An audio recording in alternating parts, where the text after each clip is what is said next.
Welcome everybody to Discourse. That's Abel. And this is Rita. And today we're going to be discussing The Light Through the Pouring Rain by James Ruvalcaba.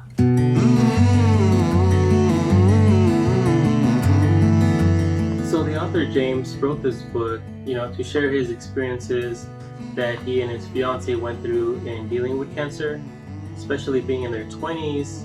Who in their 20s, right after high school was just getting their life together. They had just met not too long ago. No one expects to be affected by cancer at such a young age.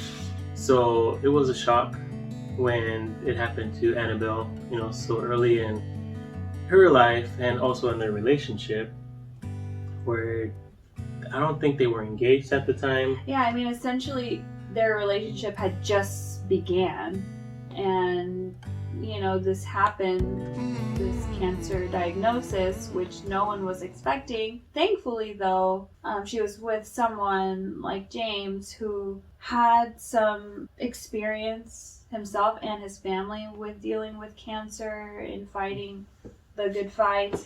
So I almost felt like it was destined for them to be together, even though, at the very beginning of the book, he sets it up and you kind of already know what's going to happen, right? So there's no real surprises. It's more just him telling you different moments of time through their journey together and their relationship.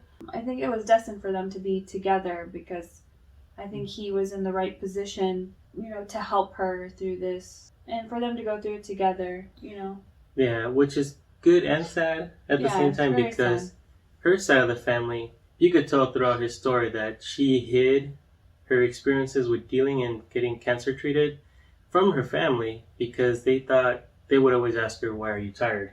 Like, get up and do something. Don't be lazy." They weren't seeing how it was affecting her internally and mentally, where his side of the family, they experienced cancer before. I guess it sounded like it ran in the family, so they were aware of it and the results of it.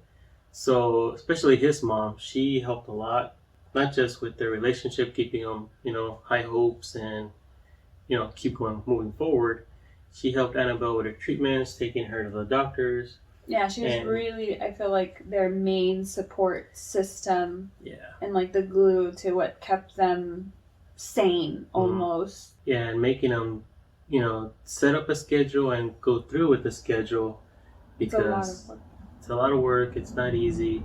So she was a solid foundation to that journey, and just his attitude towards it too. He was a really nice guy. He could tell throughout the book because he's telling the story, and it's as if he's telling it to you, right? The way it's written. Yeah, almost right away you can tell he's just your average LA guy who could be your family member, your friend, and just you could sit down and have like a good conversation with, and just super cool and really honest and nice. So I think Anabel really lucked out in finding someone like James. They both talked about writing this book to share their experiences with other young couples. Yeah, it's kind of like a guide almost. Like, this is things that we experienced, because there wasn't much out there about people in their 20s who are going through this. So he kind of wanted to be like, well, this is our story, and if it helps you, it helps you, and I hope it does. Especially because when they were out, they wouldn't go out too much because her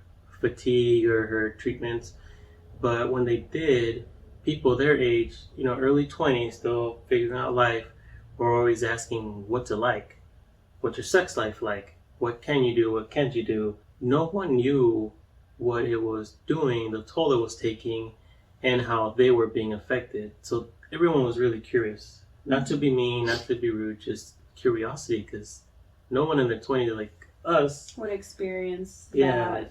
Yeah. I never expected or would assume that it was possible to get cancer in my 20s. You still think you're invincible, and if something were to happen, which it seemed like Anabel was kind of high hopes, like we're going to go through the treatments, whatever, follow procedures, we're still young, we'll get through it, no problem. Like there wasn't a second thought that everything was going to go bad. Well, I think, at first when she got her diagnosis, she was worried about all of that, and she tried to break it off with him and was like, I don't want to put you in this position because you are so young, because he's much older, much younger than she is. Mm-hmm. So she's like, I don't want to tie you down with this, this is a lot for someone to deal with, especially at this age. And he was ready to take it on and go through it with her. Yeah, go through it with her, which, says a lot about his character. It was a bad situation. Cancer is never easy. It's not a good topic. But they were just, let's get through this by next year, or, after the treatments. Right. Life will be back to normal, and then we'll move on. Mm-hmm. That was always the thought. Because that's what you always want to think about and imagine, right? And at the same time, they keep the high hopes, keep the high spirits. And they would try to have a normal life just to keep moving forward. Like I think their mom did a lot of that, keeping their mind straight and keep your head up no matter what. You're feeling sick today, it's fine, it happens, get through it, and then the next day, keep on moving forward. It was a lot of good stories that he shared throughout their relationship to see how they started dating. Yeah. Kind of cute. Yeah, it was cute. And I really enjoyed that. He seemed like your average guy, just sitting down and telling you his part of his life story, something that was, very vital to him, and was basically like a growing moment for him in his life. So, and it was just so easy. I found myself reading it and just feeling like I was talking with my friend, and he was just telling me stuff and telling me moments of time that were important or that were funny, because there was a lot of humor in things that he was saying. He would joke around with her a lot, like how guys do when they're when they're in love with you or when they're flirting with you and stuff. And it was so cute to just kind of be a part of those moments while they were going through all this stuff. And that's funny that you bring that up, because you don't know that a family accepts your significant other until they start talking smack to them and joking with them, bringing them into that atmosphere. And I really think like his brothers. I really think especially when you have brothers and stuff, it's more. I mean, that was similar to our story. Abel's one of 4 boys, so bringing me in is just like, I think he was maybe, I don't know, were you worried that they would accept me? And then we all started joking and poking at each other. So. Yeah, at first I was worried, because there's always that feeling out process, how long are they going to be here? Are they going to last? So the first few times were whatever. Quiet. But once my brother started talking smack to her and kind of smirking about it, she would ask me, do they hate me? What's going on? But I would just say, no, they wouldn't be joking with you if they didn't like you. Yeah. So in the story, the same thing happens. And they understood the situation. They were already in it. Yeah. But they would still crack jokes about her and, keep high hopes and just joke around, which was good. So you see a lot of that, real life moments. Yeah. And not just about how cancer affected her, but also his life. Yeah. And the families, of course. Yeah, and I do like that he put that in there too. He kind of quickly told us, how she was feeling in those moments as well.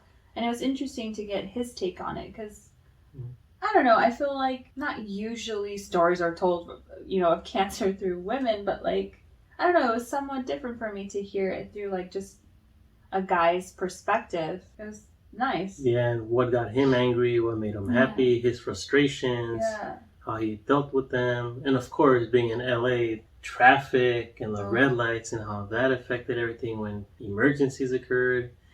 And saying, what the hell, Mom, you didn't answer the phone. And, real life, it is his personal story, but you don't often see shared experiences that you could easily relate to, because they happen to us every day. It was good reading this story about their journey with cancer, because as mentioned earlier, not everyone that's in their 20s goes through this, so it's really rare. So this is a quote from the book that I want to read and discuss. Okay, so this quote is from chapter 10. It's titled, "Nobody's Life Stops But Ours." I hate to sound selfish, but I felt like this whole process was killing me slowly.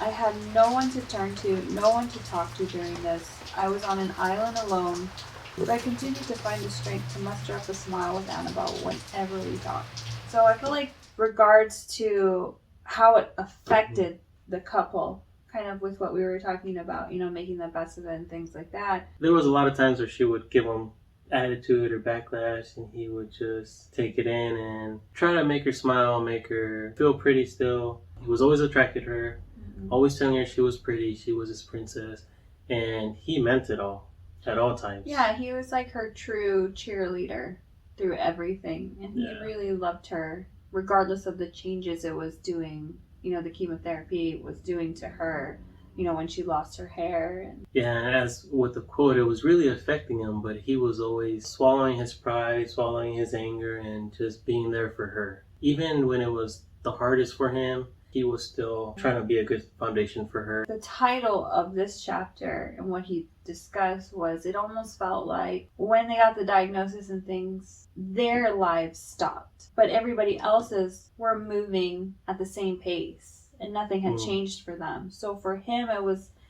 being angry about that fact, that people just couldn't wrap their minds around it, or like maybe him only feeling the pain from it all was kind of unfair in a way. Like if this happens to her, like, and to me, everybody should be affected as well, sort of thing. Like we all should be in this together.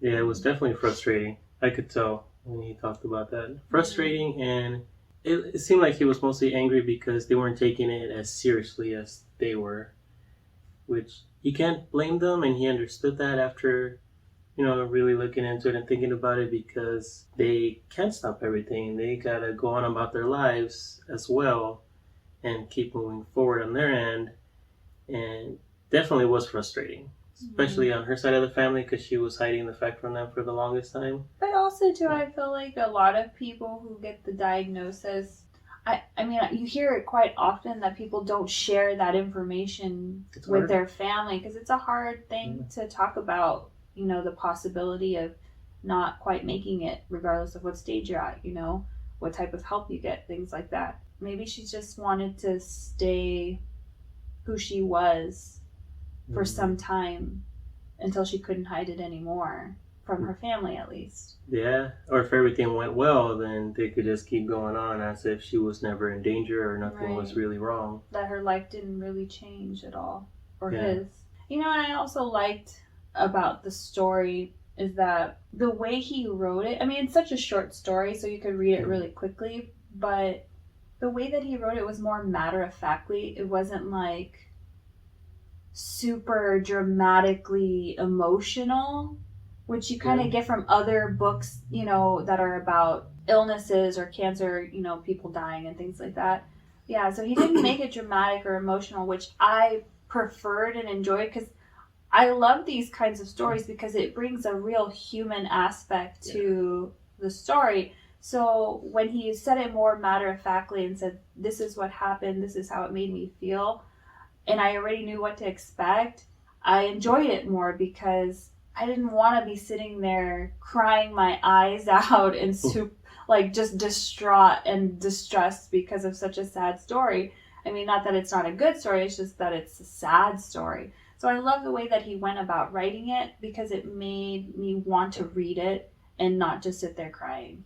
It was as if you were there listening to him, in the room, at their parties, just in person, family to family, friend to friend, which is good because you could easily relate to that and jump right in without expecting like the worst or dramatic situations as if the worst is already here. Just going about their life and making the best of it, and the facts were shared as it very relatable. So we would recommend this book for anyone who going through hardships like this, or going through the struggle, or who's just curious about the timeline of it all, things that actually happen when you're going through all this therapy and sessions for cancer, or if you have a loved one or a friend and you just kind of want to have a better understanding of it, definitely should pick this up and read it. Mainly for better understanding of cancer and how it affects relationships and people in general. No one ever wants this to happen in their life, but it does happen. It's a good book to understand the process and what to expect from it. So if you're ever in a situation, or you know someone that is in that situation, you could reach out and be with them and help them out.